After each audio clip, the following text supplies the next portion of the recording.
Good afternoon and welcome to our policy committee. I'm Chris Blake, Commissioner for Washington Medical Commission. We have a couple of documents to look at today. Participating on the screen. It'll be a few minutes. They're getting me my connection. You want to wait for that or? No, go ahead. We can start with the PA performing disability evaluations.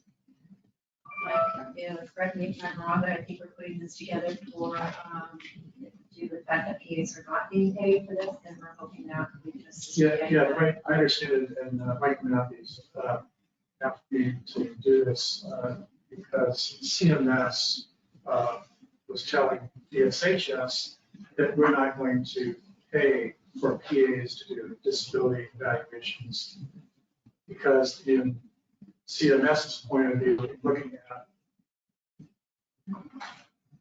looking at our law,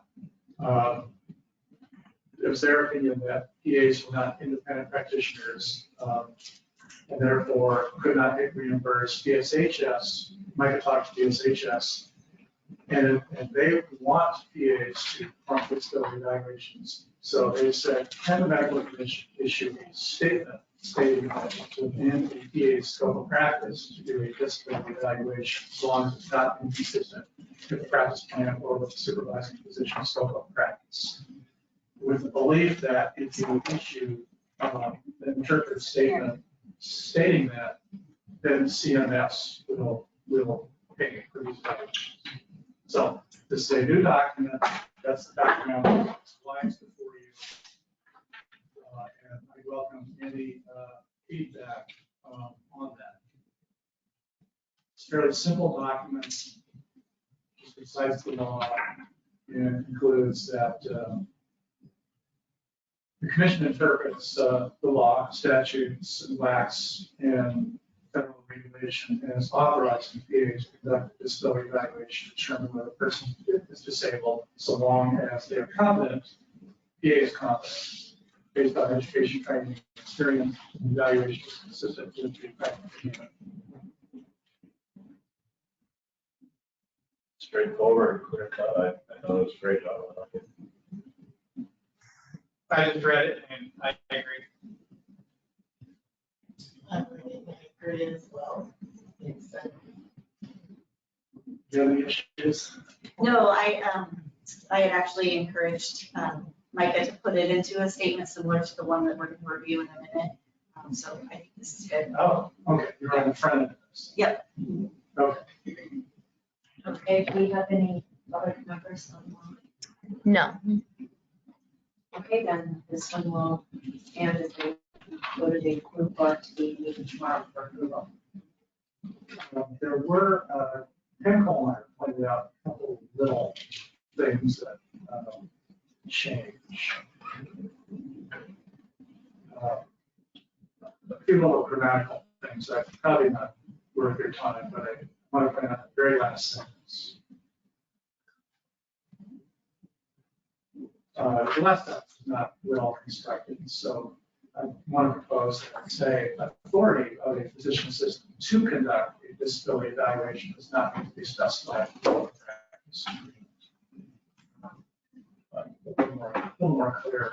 Maybe we have a better way of phrasing that. Welcome that before the meeting tomorrow.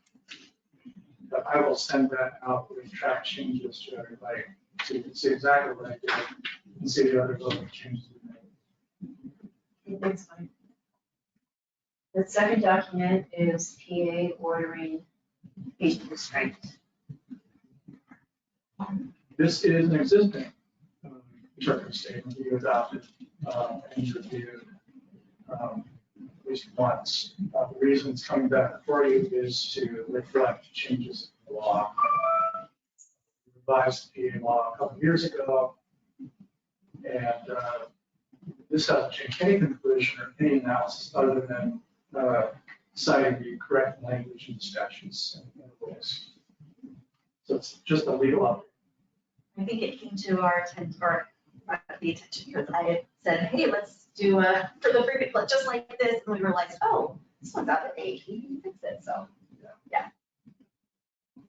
they think it looks great. The only comment I have is, on page 2 of 3, the next to the last block of, text, the next to the last line up on that. It looks like, it's just looks like, somebody hit Control C in the middle scroll. Oh, down. yes, I corrected that. Oh, I don't, substantively, it looks great, straight over. That's not- I'm not sure what happened. I usually do that when I'm falling asleep. Any other comments? I just wonder if we would need to make any changes to language in light of the recent change of our physician assistant to physician associate does not make any difference. That's not our law. Yeah, I think it's a part of the legislation this proposed this year, is that right? I don't know. But yeah, it hasn't passed yet. Okay, thank you. Yeah, we have to stick with the statute says, once that's changed, we will change all of our documents. Any other comments or revisions or any public members on this one? No. And this will also go tomorrow to the board, their approval. As it stands with the modified version that has to be remade. The control key. It's already been taken care of. No, it's the last thing on the agenda is it's an email that we received. I think you've all probably had a chance to take a look at it. And I just want to point, That's Amanda right. was asking me, I just want to point out to everybody, maybe just mention this. Sure. Oh, yes. We're providing a report of the Hero work group because we tried to have a meeting today. We're having a meeting tomorrow. Thanks. So the report is that we'll be meeting tomorrow. Okay.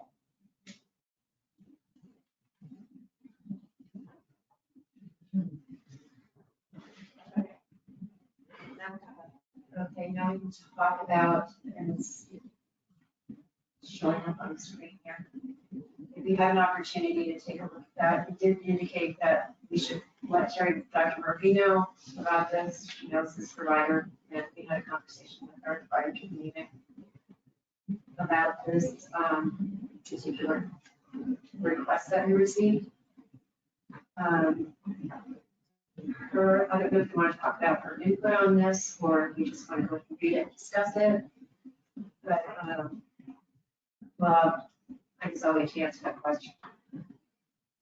Yeah, this is a request by Dr. Cohen to, frankly, it's not clear, other than he's asking the commission to develop a policy to make sure, require that organizations inform patients regarding the level of training for their providers, which I think generally is a good idea, but the commission doesn't have jurisdiction over organizations.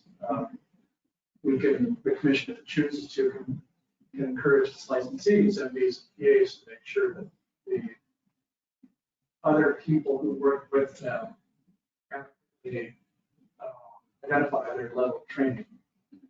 But it's up to you whether you want to put resources into a policy that addresses that. Because there's nothing, I mean, even, you got down to telling you who's performing the colonoscopy, me as the patient, whether, I don't know the difference between a general surgeon and a not a general surgeon. And in speaking with Jerry, and in all facilities, basically Washington, D.C. for all that, general surgeons do colonoscopies. So it's a little bit of a turf issue also, and so that should be handled at their facility in their, appropriate meetings. And here at the time. And frankly, patients should know what an A&P is, and what a PA is, what an MD is, and who they're seeing. I mean, I think that comes with a Google search. Yeah. And I will say, regarding sort of specialty designation, we don't license for specialty, But also dentists are getting sued across the country by the FTC and other specialty groups because a lot of dental and the dental commission in our state does have specialty rules. You can't say you're a periodontist unless you're certified by a specific board. And that's getting a lot of antitrust litigation right now. So I would want to stay out of telling who can say their what specialty and what organization might be recognized. That's, I think, a big can of worms. Well, and I think most patients don't even know what that means. I'm Yeah. board certified urologist. You're like, okay, what does that mean? I don't know. Madam Chair. So I'd like to point out to the committee that WAC 246-9-18130 states regarding physician assistants. Physician assistant must clearly identify himself or herself as a physician assistant, must appropriately display on their person identification as a physician assistant. A physician assistant must not present himself or herself in any manner which would tend to mislead the public as to their title. We're done with that. It's old news. This sounds more like Surface. personality and turf issue, yes. So, Well, and I love the talk, requiring the organizations. Yeah, really? What? How? We can't. Yeah. There's no way. So the, Dr. Murphy, when she, so that's correct, we suggested that we just send back those that and recommend, say tomorrow, recommend tomorrow, then we just send back a note saying this is not our, not something that we're going to get involved in. And she suggested too that we should tell this provider, because she knows him, because he has her on speed dial, that that he should take this up with his facility and their committee, and that exec committee, and not something that we would do here. I think you can also Can I cite do to that? that, yeah, and you can also cite to that rule and say this is Yeah. already a strict for PAs, we don't Yeah. regulate ARMPs. Right. And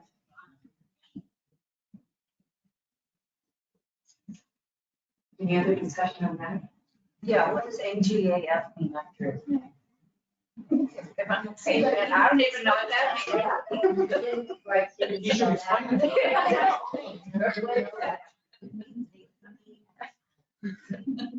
Yeah, Yeah, what does that mean? I don't know. I don't know, I have to Google that. Micah probably knows. Yeah. It means Arkansas Game of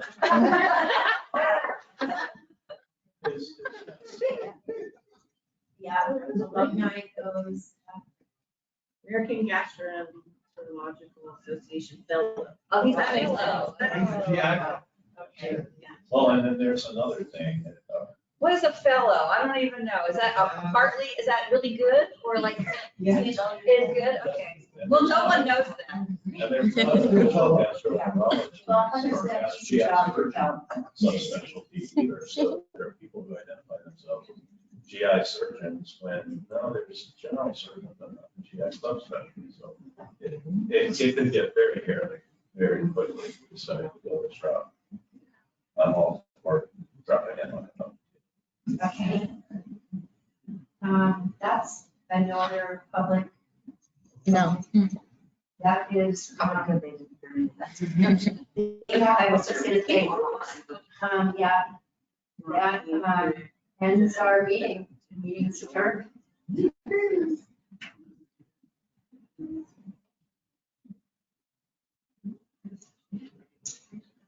15-minute meeting.